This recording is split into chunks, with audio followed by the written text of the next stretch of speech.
कुलदीप सिंह सेंगर, जो कि एक ज़मीनी नेता थे, और क्या हिंदू क्या मुस्लिम सभी को पता है कि वो गरीबों के साथ किस तरह से बर्ताव करते थे, किस तरह से अगर उनके पास कोई आता था तो वो न्याय करते। अब पहले क्या हुआ उनके साथ, वो सभी को पता है कि हाई कोर्ट से जो भी बेल मिलने के बाद उनको फिर जो पीड़िता थी वो फिर दोबारा पुनः गई, और उसी बीच में अब इस तरह जनपद में एक हवा सी चली है कि कुलदीप सिंह सेंगर पूरी तरह से निर्दोष हैं, उन्हें फंसाया जा रहा है। ये एक राजनीतिक साजिश है जिसके तहत हम आज एक चर्चित चेहरा जिनकी पहचान के वो नहीं है, वो एक दिलों में वो भी एक राज करते हैं। हमारे अजगैन से ब्लॉक प्रमुख प्रतिनिधि जी रवीश जी हैं हमारे साथ जुड़ने जा रहे हैं, और हम उनसे बात करते हैं कि आखिर किस साजिश के तहत वो शिकार हुए और कैसा क्या मामला, वो पूरी हकीकत आज मुझे बताने के लिए। विनय मिश्रा जी, बहुत बहुत धन्यवाद। जो आपने ये मुहिम चलाई है, 2017 से हम देख रहे हैं ये केस चल रहा है,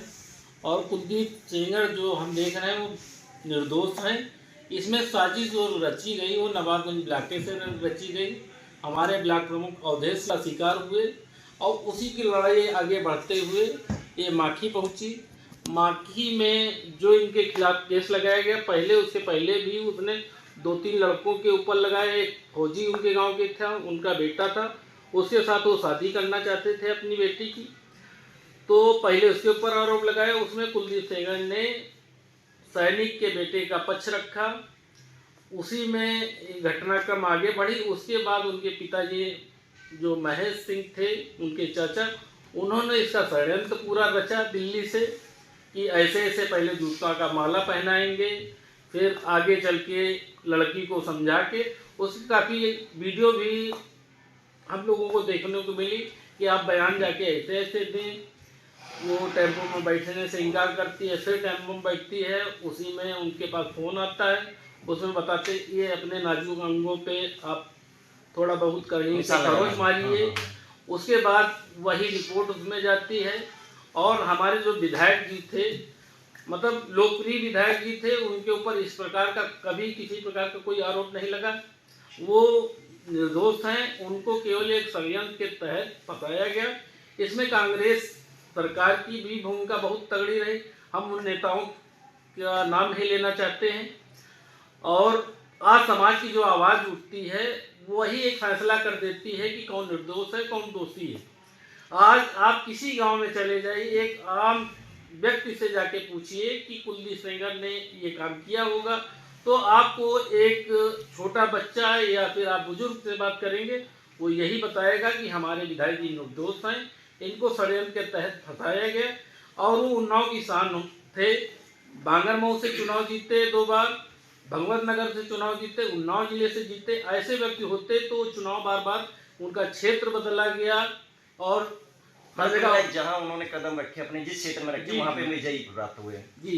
उन मतलब जब वो माखी में जनता दरबार लगाते थे तो 5-6 हज़ार लोग संडे वाले दिन ज़्यादातर उनसे मिलने जाते थे और उनके काम कराते थे।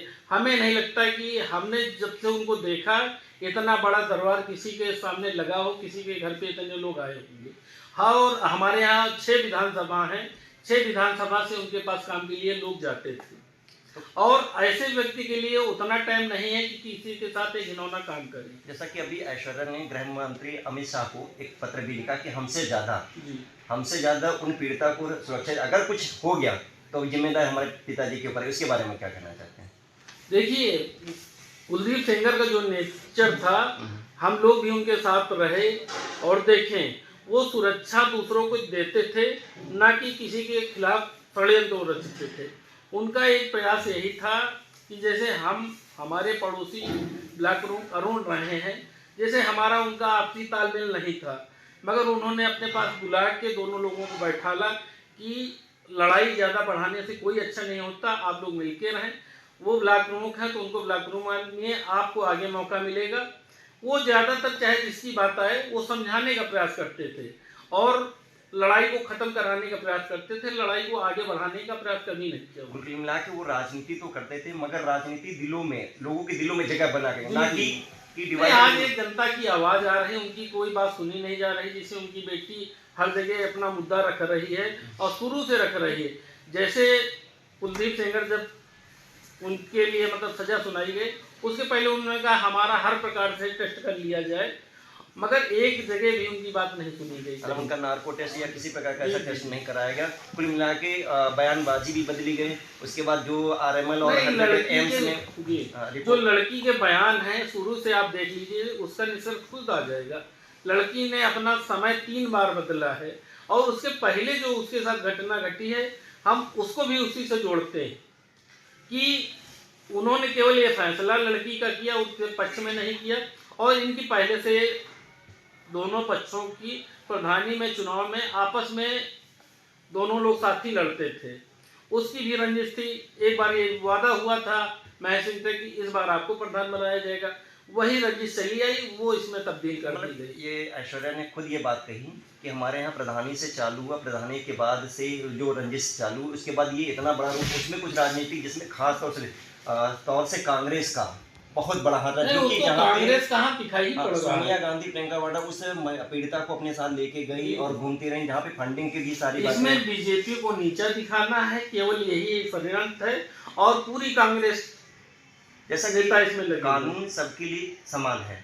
तो एक अभी हमारे सूत्रों से खबर मिली है कि एक जिला कांग्रेस के हैं, वो भी नेता है, जिनको पास्को एक्ट के तहत मुकदमा पंजीकृत हुआ था, मगर उनको ये पता चला कि लखनऊ के द्वारा उन्होंने किसी प्रकार का स्टे लेके उनको जेल में गई और वहीं पर उसी पास्को एक्ट के तहत जो कुलदीप सिंह सेंगर वो जेल में सजा काट रहे हैं। क्या पता नहीं समाज में कितने केस हैं जिसमें मतलब जैसे जैसे इनके ऊपर केस लगाए गए उसमें जमानत एक महीने में मिल गई। तो कहने का तात्पर्य है कि अगर आप पैसे वाले या आपके भावी वो नहीं है, पैसा नहीं है या पैसा है ज़्यादा या आप हाईलाइटेड हो या समाज के अंदर आपकी अच्छी छवि है, तो उन लोगों को गिराने के लिए पास्को एक्ट लग जाए तो उन्हें 8 साल की सजा काटनी पड़ी, और जो वैसे हैं तो उनको पास्को एक्ट में 1 महीने में सजा मिलेगी। ये राजनीतिक केवल षड्यंत्र इनके साथ हुआ है, उसी की सजा इनको मिल रही, बाकी कोई बात। ये राजनीति का षड्यंत्र है। तो इसके बारे में आप कहना चाहते हैं कि कुलदीप सिंह सेंगर पूरी तरह निर्दोष है? पूरी तरह से समाज, एक व्यक्ति नहीं, जब पूरा समाज कहने लगे तो उसको हम दोषी नहीं मान सकते। क्योंकि आज यहाँ पे बदरका में सांसद साक्षी मल्होत्रा और ब्रजेश पाठक जी भी आए थे, तो उन्होंने भी कहा कि अभी तक कुलदीप सिंह सेंगर के साथ अन्याय हो रहा था, अब जो हुआ वो सही, हमें न्यायपालिका पर विश्वास करके और उसको सिफारिश करना चाहिए। मगर वहीं पर पीड़िता बार बार आरोप लगा के और स्टे करवा दिया, वहीं पे रुक गया मामला। ये पूरे उन्नाव जिले के साथ अन्याय हो रहा है, कुलदीप सेंगर के साथ नहीं हो रहा है। एक हमारे ऐसे नेता थे कि पूरे समाज का जो ख्याल रखते थे और सबकी लड़ाई लड़ते थे, उसी लड़ाई के तहत इनको मोहरा बना के आज ये दिन देखना पड़ रहा है। और हम चाहते हैं इनको मतलब जल्द से जल्द रिहाई मिले और समाज में एक अच्छा संदेश जाए कि ये 8 साल की जो सज़ा इनको हुई ये बिल्कुल निर्दोष है। जैसा कि अभी हमारे ब्लॉक प्रमुख प्रतिनिधि रवि जी हैं और समाज के अंदर एक अच्छी छवि वाले व्यक्ति हैं और व्यक्तित्व में आकर्षण और लोगों के बीच में जो है इनका भी सेम वही नेचर है, गरीबों के बीच में रहना और उनके दिल में राज करना।